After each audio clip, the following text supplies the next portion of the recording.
and welcome to today's video blog. I'm Andrea Barkley, personal trainer, private cook, writer, and founder of Moan Out Loud Protein Shakes. I am so excited to introduce you to my guest, Lori Harder, today, as we talk all about how this fitness superwoman feels and helps others to feel their fittest. Lori is a leading expert in the field of fitness, transformational work, mindfulness, and self-love. She's a self-made millionaire, successful entrepreneur, network marketing professional, author, cover model, three-time fitness world champion. She offers a carefully curated set of practical tools to promote sustainable health, spiritual well-being, and financial freedom. Through her books, coaching, and programs, she's helped countless people with their soul transform their bodies, empower their minds, gain financial independence, and fall in love with themselves and their lives. She has regularly appeared on the covers of and published articles for Oxygen Magazine, Strong Fitness Magazine, Health and Fitness Magazine, and Prosper Magazine. She's been on NBC, Fox, and TLC networks. So Lori, thank you so much for being here. I am so thrilled to have you today. I'm so excited to be here. Thank you so much for having me. It's so truly my pleasure. I have to tell you, I started following you on Instagram a long time ago, and sometimes on Instagram, I'm new to social media. I'll start following people, and then it won't take me long to click unfollow. And you have been in my follow circle forever. And one of the things that I love about you so much is not only do you embody the fit lifestyle, but you focus so much on the internal aspects of fitness and spirituality, which to me, they go so hand in hand, and I love it about you so much. But I think what we would love to know and hear from you is a little bit about your journey into fitness. Have you always been fit? Where did you come from, and how did you get this way?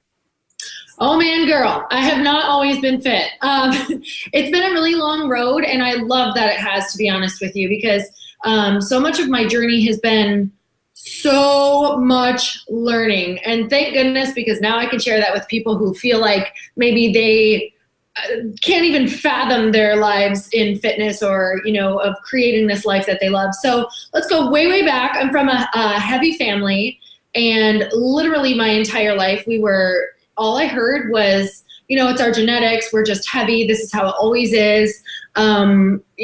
Basically it was just wait until you get even bigger. That's literally what I heard my entire life. And I love my family, but that's what they heard too. So it was this self-fulfilling prophecy of getting heavy, because we never ever did the things that made people not heavy, like activities or eating healthy. So, we grew up just thinking this is how it was, and you stop yourself before you start, because you have this self-fulfilling mantra of it's not going to work for me. So for years and years, that's just what it was. And honestly, it was, I was a teenager, and I remember thinking, God, I do not feel good. I don't feel like going out and playing sports like other kids do, or I just pretty much wanted to watch TV and eat food. And I had made some friends with these girls, some new friends who literally, they were super fit. They had a very fit family. And I kind of had this look inside of what that life looked like when people were fit. And I was like, whoa, I am not doing any of these things. So at a really young age, I just started going, what can I do to start educating myself and change my world? Lori, how old were you when you had this epiphany? I think I was 14 or 15, right around there. And I started just begging my mom for fitness magazines, buying everything that I possibly could, going to the library, yes, the library. And I would Xerox these pictures. I remember it was either Muscle and Fitness or Joe Weider or something. I would Xerox these pictures of exercise moves just to start learning what to do.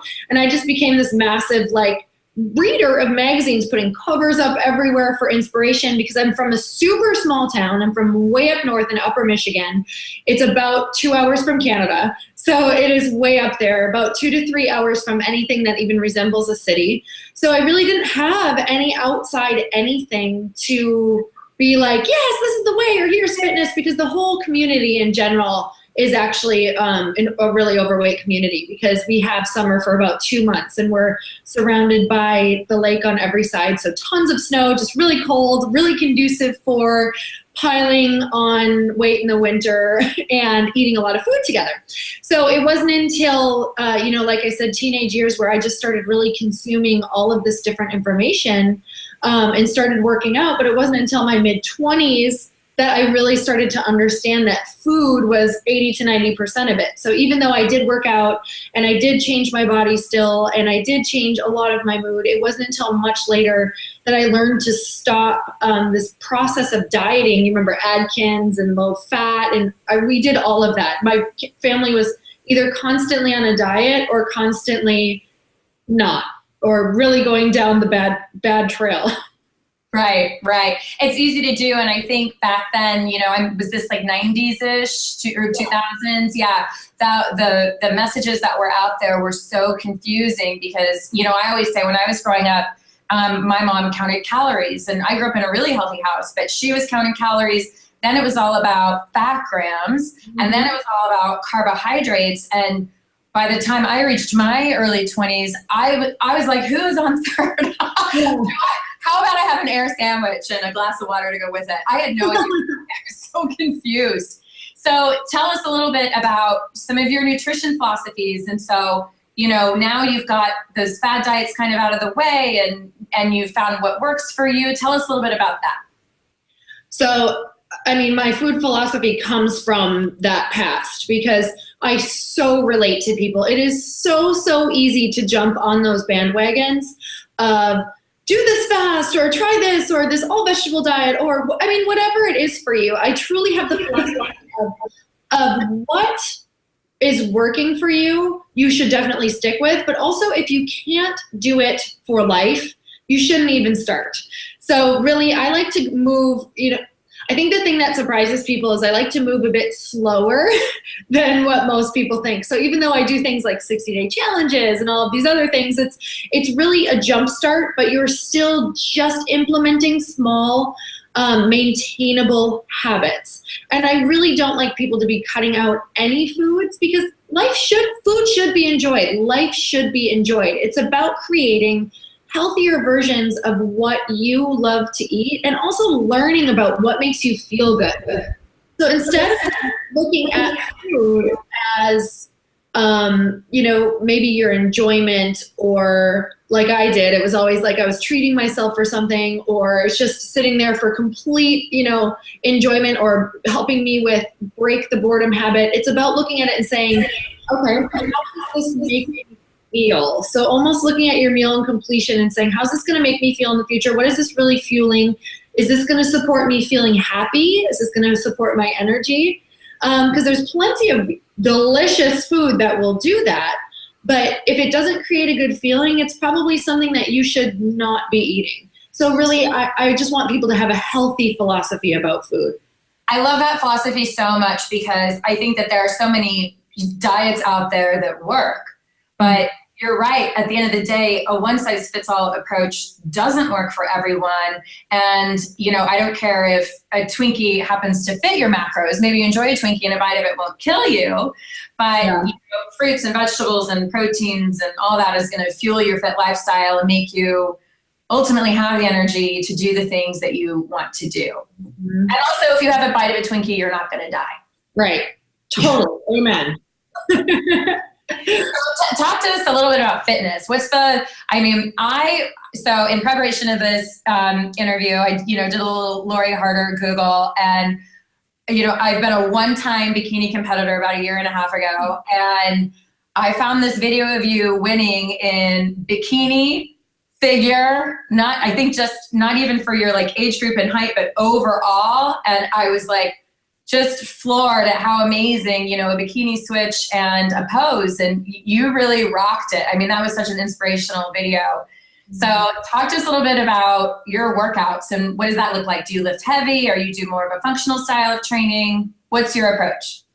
In the beginning, I had a goal in mind, and that was when I was competing. So really my foundation kind of started there because every workout was so goal oriented. So if you have a goal, it is really good to have a focus on every single workout if you have a goal to compete or do something like that. But if you don't, like since I have not been competing, I think it's been almost 4 years now, I literally kind of struggled figuring out what do I do? Do I try and have this huge goal in mind? And then I realized Well, yes, I have this goal of remaining healthy and I love it, but now that I don't have this specific targeted goal, I want to do what is fun. So I want to move my body in ways that is super fun, that feels inspiring. I want to be in groups of people while I work out that inspire me. So every single week I try to get into either a class or a different kind of class or something that really stretches me or challenges me.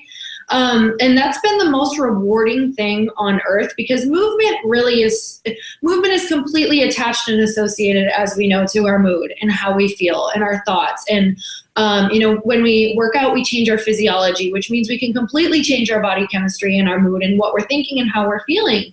So every morning it's important for me, or afternoon or evening or whatever that is, to really just move my body in the way that I feel like most moving in. So don't get me wrong. There are some days I don't want to move at all, but I'm like, what is the way that sounds like, doable in this moment? So I kind of look at my week and see how I'm feeling. Do I feel like lifting heavy? Do I feel like just lots of cardio? Do I feel like whatever that is for me? It's kind of like I always cater it with that, but I do try to keep the lifting in there at least weekly to bi-weekly, just to maintain that muscular frame, because we know having muscles are so important for our metabolism. I think what's neat as a woman too is, most women, I don't think want to get huge and carved, or huge and ripped. But, one of the things I like to express and reiterate is once you start to develop that muscle, maintaining it as a woman is actually pretty simple. Yeah. And if you just pop in and get a good lift session in once or twice a week, or do those full body movements that incorporate your body weight, you'll stay pretty lean, pretty shredded. Totally. I've noticed that. So I can't even tell you guys enough online who's watching this that you're going to hear over and over to be in the gym 3 or 5 times a week and doing all these different things. But once you have a good foundation, you absolutely are going to have massive forgiveness in between. Like I had some things in August that kept me away from the gym for pretty much the whole month. And even though my first week back was very challenging and I was super sore, I didn't see a difference in really anything besides just feeling loose everywhere, and then you tighten back up. It's amazing. And thank you so much for saying that and sharing that with us, because I really do think that is true.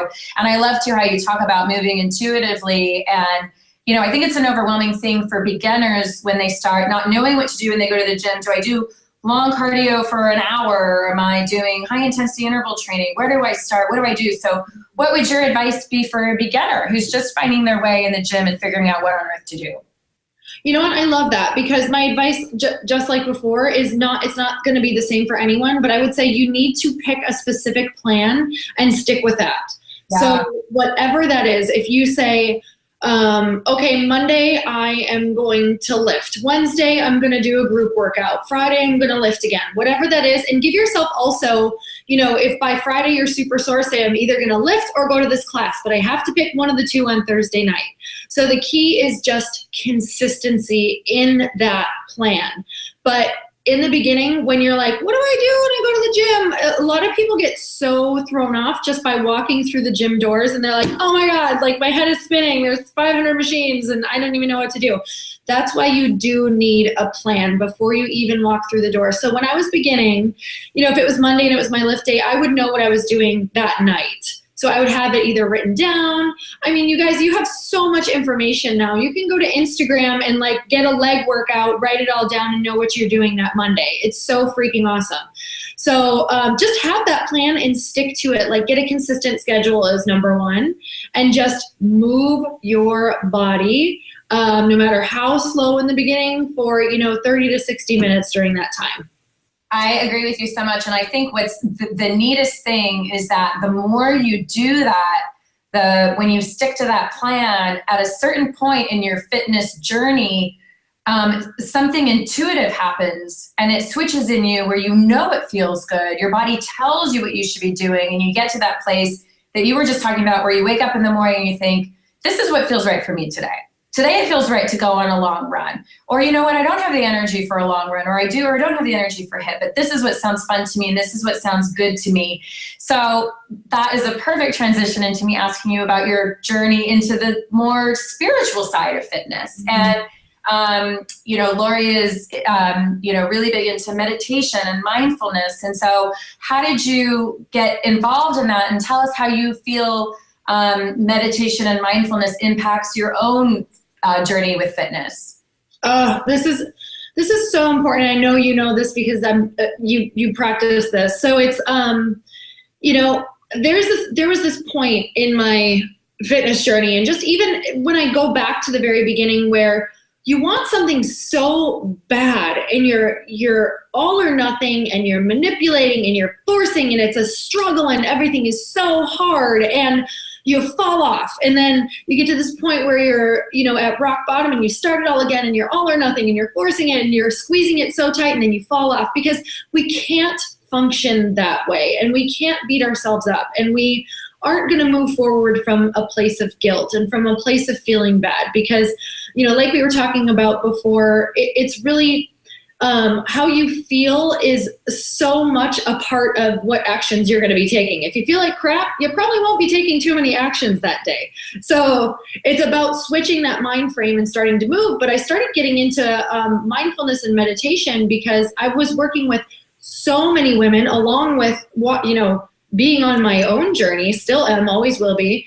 And you cannot create this beautiful foundation to create this beautiful body on and make it last without first changing your mindset. So you can work out all day long. You could stick to something for a while, but after a while, if you didn't lay that foundation and you didn't lay that great, if you didn't really switch your mindset to believing to knowing that you're confident, believing that you deserve it, surrounding yourself with the right people, really understanding where we really are coming from and what our true gifts are and why we're here, then we're not going to be able to make that last. So I saw so many women who, we could work out, we could change their body, we could change how they're eating, but then after a while it just goes back to normal because they never changed their belief system.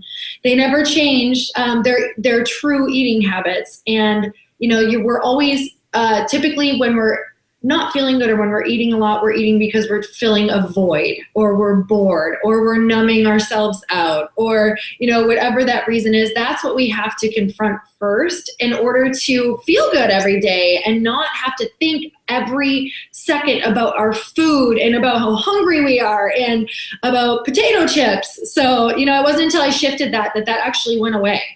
Yeah, I love that. And you said something a few minutes ago that I think is really important for all of the women out there, and really the men too, is that it's shifting the mindset that you deserve it and you're worth it. And we're all given this. I believe in my heart that we have a God-given right to feel good and to look good, right? And to me, those two go hand in hand. And acknowledging that you deserve it and are worthy of it, of having a beautiful body and a beautiful spirit on the inside, and you deserve to be happy and to have joy in your life.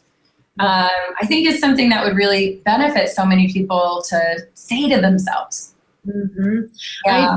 100% my belief is, we're put on this earth to not just survive, but to thrive. And a lot of that is taking care of ourselves and feeling good. And that is so incredibly vital, because we all know, that little spot in your soul that is screaming at you, and it wants to come out, it wants to be healthy. It has this huge message, and it's so afraid of being judged or screwing up or whatever that is. And that is truly our gift and our purpose and why we're here. And I know so much of that is related to, in order for that to come out, it's like we kind of are building this foundation of this strong body physically, so that we can be strong emotionally and mentally and share that gift. Because without a strong body, it's very hard to have the energy to share the gifts that you have and to keep up with the kind of schedule that you're probably going to have when you're out there really sharing your gifts. So first of all, it's kind of like building that strong body, and it opens your mind up to so much more. It clears the fog. It clears that crappy food. It clears the low self-confidence, because all of a sudden you've built yourself up for this to be able to support so much more. I love that so much. I love it. So great. I think the other neat thing too about developing that strong body is once you get to that point, you realize, wow, I really can do anything. Totally. I really can. I love it. So one of the things, so let's say I'm, I'm new to meditation, right? I've never done it before. Maybe I've tried it, right? And you sit down and you say, oh, I'm going to set a timer on my iPhone and sit there and close my eyes, but my mind wanders. What do I do? What do I think about? So, for the people out there who have never meditated or tried and struggled with it, how would you suggest one goes about meditation for the first time or learning to develop a practice? So meditation is so important. And I'm just going to say a couple things so that you do want to sit down, because so much of it is like, if you don't really know why you're doing it and you're like, oh, I just want to get some great message that all these crazy people talk about, and you're sitting there and you're like, nothing's coming through and all I can think of is everything I should be doing instead of just sitting here and wasting time, you're never going to do it. So I totally get it. I would never do it if I wouldn't have really understood what it was doing. But it is so vital for the time that we live in, because we are being surrounded by technology and by all of these different things. I mean, Periscope, Facebook, Twitter, Instagram, how just traffic in general, our lives in general, the schedules, soccer moms, whatever it is, like we're driving our kids everywhere, and it's nonstop is what I'm trying to say. It is nonstop. I don't care what your life looks like. It is like squirrel, squirrel, squirrel, squirrel. So our brains are literally being programmed to, never be able to focus on anything. And how does that make you feel, even just me talking like this? It's like very frantic. It's so overwhelming, and you almost can't, you can escape, but it's so addictive, right? It's so addictive. And there's always something new to check out. Always. So there's always going to be distraction.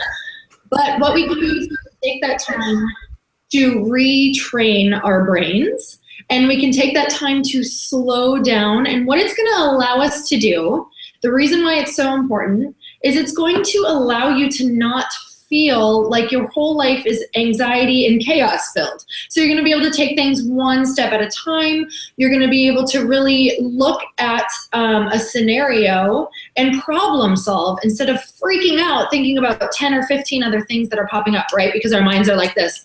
Oh my God, I have to do this. I have to do that. I love what Gabrielle says. She calls it future tripping. So basically women, especially, the way that our minds think is like picture a computer screen, right?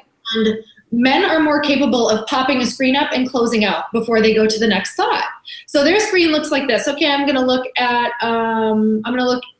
some deer hunting stuff over here. Okay, good. I'm gonna close out. I'm gonna look at NFL.com. Okay, cool, awesome. Close out. Women, we pop up 57,000 pages. We're looking at Victoria's Secret, Lululemon, anything that's going on all at once, and we're freaking out thinking we have to order it all now or do it all now. And literally, it's learning to stop and close out. Take a moment, understand what just happened, figure it out, and then pop up that next screen. That's literally how you're training your brain to think. I love that. Majority of women's, anxiety comes from we're thinking of everything we have to do for that day at 7 a.m. when really we could just be thinking about our coffee and saying a prayer and being grateful and then moving on to the next thing and being there. So that's what meditation does. It allows you to learn to be present. It allows you to release the anxiety. There's a quote that also reminds me of why I meditate, and I might slaughter it, but it's the best quote ever. If you are living in the past, you're depressed. If you're living in the future, you have anxiety. If you are living in the present, you are grateful. So it's about taking that moment to be completely grateful, even if you just sit there for 3 to 5 minutes and be grateful. So what I would, that was very long-winded, I'm sorry, but here's what I would tell people. If you are I think it's great. Ramble on, lady, ramble on. If you are new to meditation, I would say, because it still gets me, you guys. Like I struggle on the daily. So if you are new to meditation, set your thing, your clock, your alarm, whatever it is, for 3 or 5 minutes, whatever sounds decent to you. You can do it anywhere. Don't ever wait for the perfect place or the perfect time, because I'm telling you, it'll never happen. So do it on the bus, do it on an airplane, whatever you can do. Close your eyes and just focus either on a mantra or your breath. So for me, some great mantras for beginners are super easy. Sometimes they say to use a mantra that doesn't mean anything to you. Use a word like Sat Nam or something like that. But for me, I like to use actual words to focus, like maybe I am worthy, or I'm abundant, or I love me, or I am love, or something like that that makes you feel really good in the beginning. And whenever you feel the swirls coming out and thinking, just release that thought, forgive it, and come back. And I'm telling you, this is going to happen probably, I don't know, 200 times on your first one. And it's about coming back to it the next day. 3 to 5 minutes, saying one mantra, coming back to it, or coming back to your breath. And if I may, Lori, a lot of times I hear people say that the word, or focusing on a word that doesn't mean anything, or om or something like that, feels kind of unnatural or hokey, especially in the beginning. And one of the reasons for that is it just gives your brain something to focus on. Yes. Right? And so by having something to focus on, it kind of blocks out those extraneous thoughts and allows you to be a little bit more present. So sorry, just throwing that in. Oh, I love that. Totally. Yeah. And a lot of the, a lot of the people that I work with are new to meditating. So that's what I kept hearing is I would use different mantras or different things that worked for me because they don't bring out any thoughts. Like they mean nothing to you. So they're not like, I am love. Oh, I love Tommy and Johnny, and I love this bag. And it's like just bringing you back to something. So really, that's where, you know what? It's all about creating the ritual. So we create rituals by consistency and by making sure it's small enough and tangible enough that it doesn't overwhelm us. So what does that look like to you? How many days does that look like? How much time does that look like? That's what I would tell you. Yeah, I really feel too like when you're trying to establish a habit and a routine, daily is a pretty good thing. Mm-hmm. I think sometimes when you say, oh, I'm going to do this Monday, Wednesday, Friday, it might be, to me, that isn't necessarily creating a habit. Maybe it is, I don't know. But for something like meditating, a daily habit is really nice. The other thing that I've personally found is sometimes even setting the timer for 5 minutes feels overwhelming. Like, oh my God, 5 minutes, I'm going to sit here. The next thing you know, that timer goes off. Yes. It's instant. That 5 minutes is instantaneous. So you don't feel like you have to wait until you're seated on the floor, cross-legged. Like you're just saying, go for it anywhere. I say go for it anyway. That's what I have to do. I mean, there are days that I'm not even really, maybe I missed it that morning. I don't want to miss it. So like you said, creating a habit, yes, it really is important to, when you catch it, if you're like, oh, dang, I didn't meditate. Well, what am I doing right now? Can I just sit here and focus for 5 minutes? Sometimes I'll even just start with, like, if I'm not in that mode, sometimes I'll just start with a little, either a list of gratitude or a gratitude prayer, if you're into that. So that really helps me just calm down, and then I can get into that mode, and then I just feel reset for the day, like totally reset and recharge. So don't wait till it's perfect, because I don't know many people who have perfect circumstances during the day, because whether it's kids or job or whatever, it's just going to get crazy.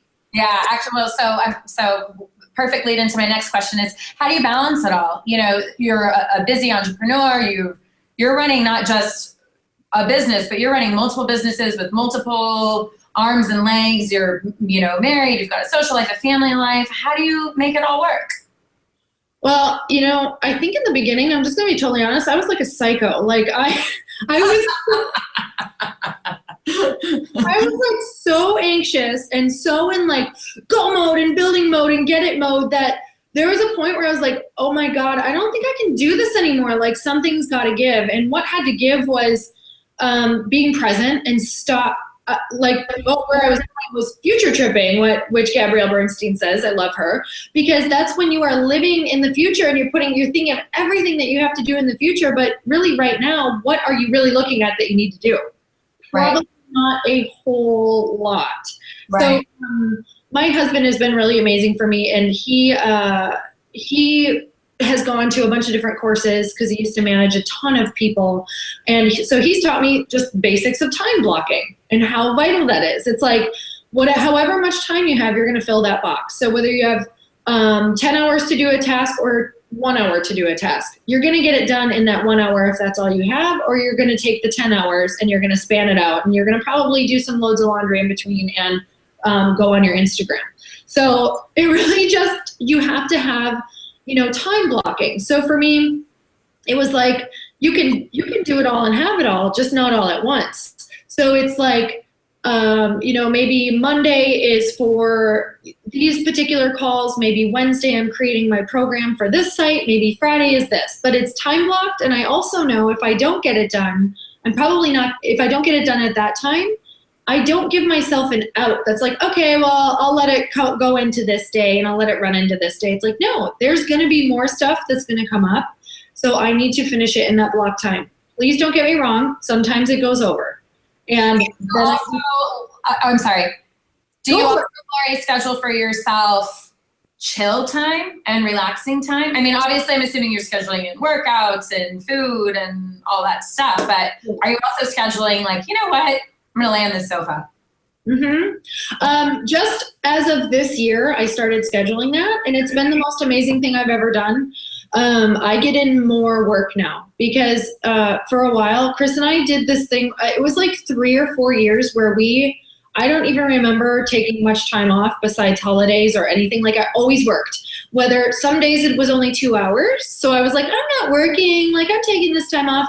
No work, no answering emails, no nothing. So Fridays are our Fry dates, and we just completely go off. Like unless we want to post like what we're doing on social media, we don't answer anything. We don't do emails. We don't schedule appointments, nothing. So Fridays, and also we're now taking more time to just completely chill, and I get so much more done now. I'm so much more effective because I'm not, I'm not upset about having to work all the time. I'm recharged. I feel amazing. I'm excited.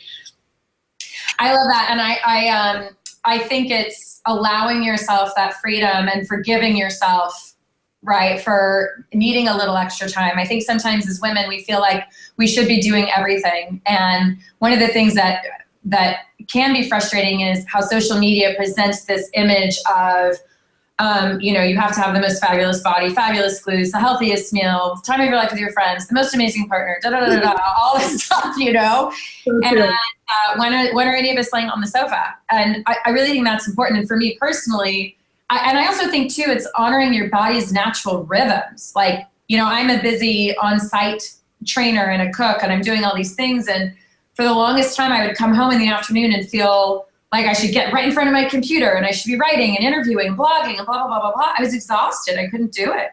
But if I gave myself 3 hours to lay on the sofa and journal and make a meal and hang out, then I could go back to my stuff and I could crush it and kill it. But I had to let myself and know that it was okay. And it's a part of life. It's just your body's natural rhythm. I love that so much because I struggled with that so much. And I got a few massive messages from the universe like the last few months because I don't even want to say the word. I kept on not feeling well for like 3 solid months straight. And even though I was taking these Fry dates, it's like I kept on pushing myself through when I could tell I was really tired. And it's like I never allowed myself to, so even on our Fridays, I wasn't resting. And it was like, okay, the message coming through is you need to just rest and, like you said, honor that. Like if you are exhausted, don't push through that. Your work's going to be so crappy anyway that no one's going to want to read it. So no one's going to want to hear it. No one's going to want to hear that interview if you're just exhausted because people feel it. So it's like, go up and take a nap. Go take a nap and love it and enjoy and under the sheets. Like, don't even lay on the sofa. Get in bed. Pull up the covers. It's cool. Totally. So I love that. Thank you for that. You're welcome. I just feel like we all do so much stuff, and I don't know. We need to recharge. So your marriage just shines through in everything you do. I mean, Chris is such a part of your life and so inspiring. And is there ever been a time when you guys are on kind of different places fitness-wise and goal-wise, or do you ever struggle with, someone's more gung-ho than someone else or anything like that? Oh, always. I mean, in every area. And, the key for us, we just talked about this because we celebrated 10 years of marriage on August 27th. Congratulations. Thank you so much. It was really, we had like the best reflective weekend. Just really talking about the journey and how it's been and all that stuff, and just how many there were so many points where we really struggled. Like we had some real challenges, and both of us were just like, whoa, is this really what we signed up for? And was this the plan? And now I think probably at like year 6 or 7, we went through a lot of different things with losing jobs, with losing houses, with family stuff, what everybody goes through. And it makes you stronger if you can absolutely, remember to keep learning from the situation and respecting that person. But I will say that it's all about making sure you're always either on the same page, or that if you're not on the same page, that person is willing to give you the space to go on that journey and support you. So we're constantly checking in pretty much on a daily basis. We go for walks every single day because we truly believe that's where we reconnect, because if you're not growing, you're kind of growing apart. So just like with, I believe in God, just like with praying, it's like you got to pray every day to stay connected. Otherwise, you do feel that disconnection. So it's all about making sure you have that connection as much as you possibly can. I know some people can't, but whatever that is, just that little reminder, because we are humans who need to connect on a daily basis.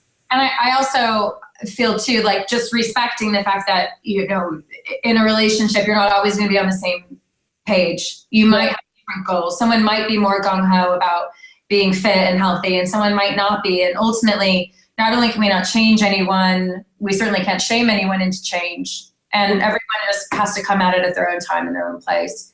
So another question for you too is, you mentioned that you didn't necessarily grow up in the healthiest of families. How has that been in terms of, I know that sometimes we want to kind of dive in and feel like we have the answers and, you know how that goes. It's not necessarily totally well received. How do you manage that? How do you cope with that? Well, it's been such a long journey now that in the beginning, I'm just remembering back, it's not easy. And because it's your parents or your family, they're kind of like, what do you know? And even though they love you to death, they're kind of like, yeah, what do you know? You're my kid. Or yeah, you're my sister. It's just not, the respect is not necessarily there for that. You're still their little sister or their daughter to them. So for the most part, it's kind of just learning that that's okay. Like, give them time and give them space. Everybody has their own set of beliefs, and we all came from different basically mindsets, and just their life is their life and your life was your life, your track was your track, and like I said, giving them that grace and that space, and just being the example. I mean, for anybody that you feel like you need to convince or save, it's all in their own time. And just remember that people are always watching you. And when they need you and when it's their time, all you have to do is be that person that they know is there for you, that they can reach out to. I love that. So Lori, you have some super exciting things going on in your own business. You've got the 60-day challenge. You've created something called the Bliss Habit retreat and an e-course. Tell us a little bit about what's going on with you. And give us the 411. Okay. So the 60-day challenge is something I run. It was 4 times a year, but now it's 3 times a year because we added more prize money to it. So that rocks. The 60-day challenge is all about really resetting yourself. It's mind, body, spirit. So it includes a meditation, which is nice and short. So it's something that you could play every single day. It includes a book club, because I truly believe if you want to grow, you have to constantly be searching for what fuels you. You have to be consuming new inspiring information on a daily basis. So reading a book, we do a book every 2 months, and we have, the workouts are 3 workouts per week, and they are fully functional workouts that you can do anywhere. I think they're super fun. I create them so that people enjoy them. It's a great way to just move your body, not feel monotonous, because it changes every single month. And then there's a closed community as well, and we talk every single day in there. And then I have 1 group coaching call per month where everybody asks questions and we all talk and we connect. And then we have 3 winners this challenge. So grand prize wins $1,000, second and third place wins $500, and that is actually for overall transformation. So it includes your essay. It's not just about your body. I want to see how active you were in the group. I want to hear what's changed in your life. And that's what's most important to me. So we're not just awarding the best body, we're awarding the best mental transformation as well. Fantastic. So that's the 60-day challenge. The Bliss Project is all about having a place where you are connecting with all the women in your tribe and you're literally working through your blocks that weekend. So it's not just lectures. You're not just sitting there getting inspired. It's literally hands-on transformational work that you are doing yourself or in groups. So whatever your blocks are, you're either writing them out, you're creating a plan around them, you're creating your mantras, you're creating, whether you want to be a best-selling author, or you want to be a speaker, or you want to rock your business, whatever that is, you're going to leave with a plan and something that you can do next to move through whatever is stopping you in that moment. And you're just having the weekend of your life along with it, because we add in a lot of other fun stuff. We add some yoga, so no matter what your level is, or if you've never done it, you'll totally love it. We have some really, really fun dance stuff, which I'm not a dancer, but I can still do this because it's just about shaking your body. Just a great, great evening, a beautiful dinner. You get to dress up if you want to. Lots of pictures, lots of amazing women from every background, ages. Let's see, I think we had ages 14 to 65. It was just insanely amazing.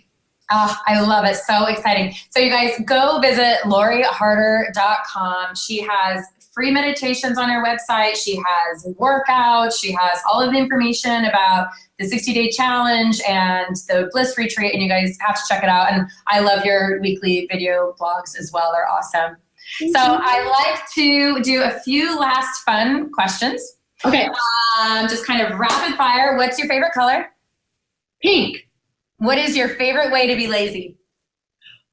Oh, that is so hot. Maybe a movie and on the couch with a bag of pop chips. Whoa. Chocolate or vanilla? Chocolate. Hands down. Favorite show to binge watch?